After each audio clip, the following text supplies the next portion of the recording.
এখন আমি করব বেসমের লাড্ডু।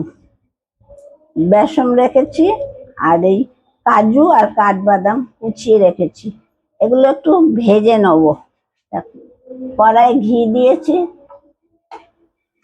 এবার এগুলো একটু ভাজছি।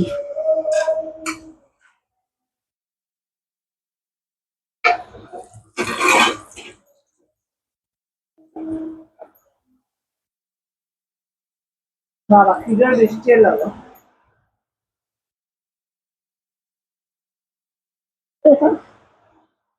দিয়ে দেবো। ভাজা হয়ে গেল, ভাজা হয়ে গেল কাজু কাঠবাদাম। এবার কড়াই আরো ঘি দেবো।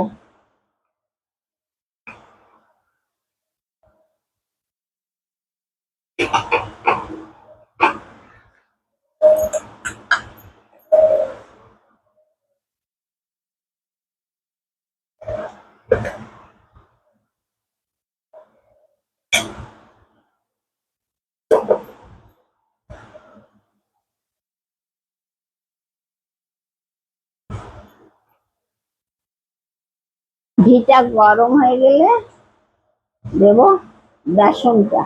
বেসন দিয়ে ভাজবো বেসনটাকে ঘিয়েতে।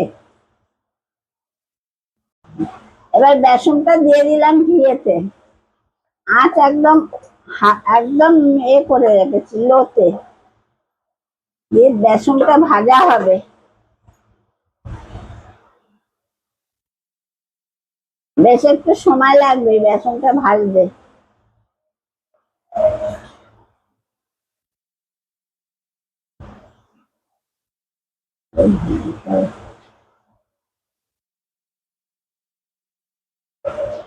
এইরকম ভাজলেই হবে এটাকে। আছে এই যে ভাজা এখনো চলছে, একদম লোতে আছে তো আঁচটা, তাই সময় লাগবে একটু ভাজতে।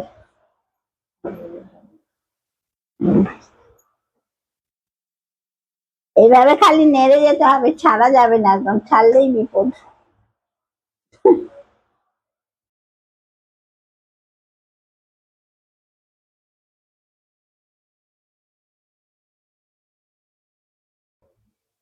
ভাজতে ভাজতে এই যে রংটা কিরকম পাল্টে গেল, লালচে রং এসে গেল না। আর এবার নামিয়ে নেবো, নামিয়ে নাড়তে থাকবো, তারপরে আবার করব। দেখো হয়ে গেছে, গ্যাস বন্ধ করে দিচ্ছি, ঠান্ডায় একটু নাড়াবো। ভাজা এটা হয়ে গেছে, এবার চিনিটা মেশাচ্ছি। একটু ঠান্ডা করেছি, পুরো না, হালকা গরম আছে। তারপরে চিনিটা মেশাচ্ছি। গ্যাস বন্ধ, গ্যাস বন্ধ আছে।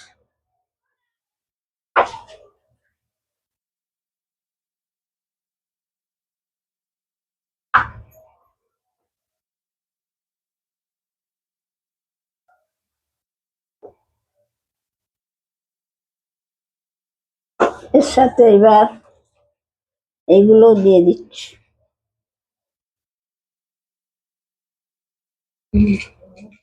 এই যে কাজু আর কাঠবাদাম কুচিয়ে ভেজেছি, তারপরে একটু গুঁড়ো এলাচ দিচ্ছি, এলাচের গুঁড়ো দিয়ে দিচ্ছি। ব্যাস, এটাই। এলাচের গুঁড়ো না দিলে লাড্ডু হবে না, দানা দিলে দানায় হবে না ভালো, এলাচের গুঁড়োটাই দিতে হবে। এবার টাইট হচ্ছে, গন্ধটা খুব ভালো বেরিয়েছে, বেরিয়েছে না? হ্যাঁ, যারা তৈরি করেছে আগে তারা বুঝবে যে গন্ধটা কত সুন্দর বেরোয়। আর যারা করেনি এখনো, যে একবার করে দেখবেন, আর তার সাথে লাইক শেয়ার এন্ড সাবস্ক্রাইবটাও করে দেবেন।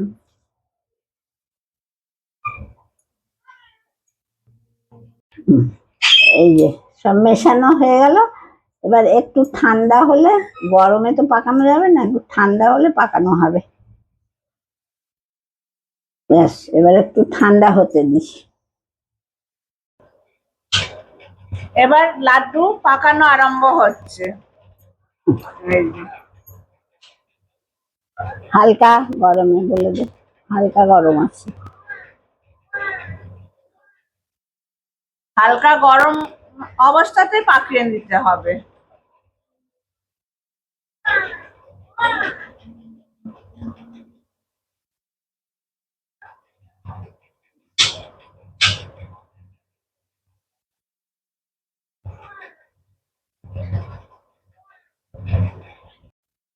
হয়ে গেল লাড্ডু। এই যে গোল গোল করে রেখেছি, এবার শুকোবে, তারপরে খাওয়া হবে। বেসনের লাড্ডু বেসনের লাড্ডু হয়ে গেল। রেডি। এবার খাওয়ার অপেক্ষা। না, আমি খেয়েছি, ভালো হয়েছে? দারুণ হয়েছে। তোমার জন্য পূজার সময় মিষ্টির দোকান কনফার্ম। পুজোতে আমার মা মিষ্টির দোকান মিষ্টির দোকান দেবে, আপনারা সবাই আসবেন। কম দামে পাবেন, কম দামে পেয়ে যাবেন। কম দামে পেয়ে যাবেন। আসলে এমনি খাওয়াবো। ও,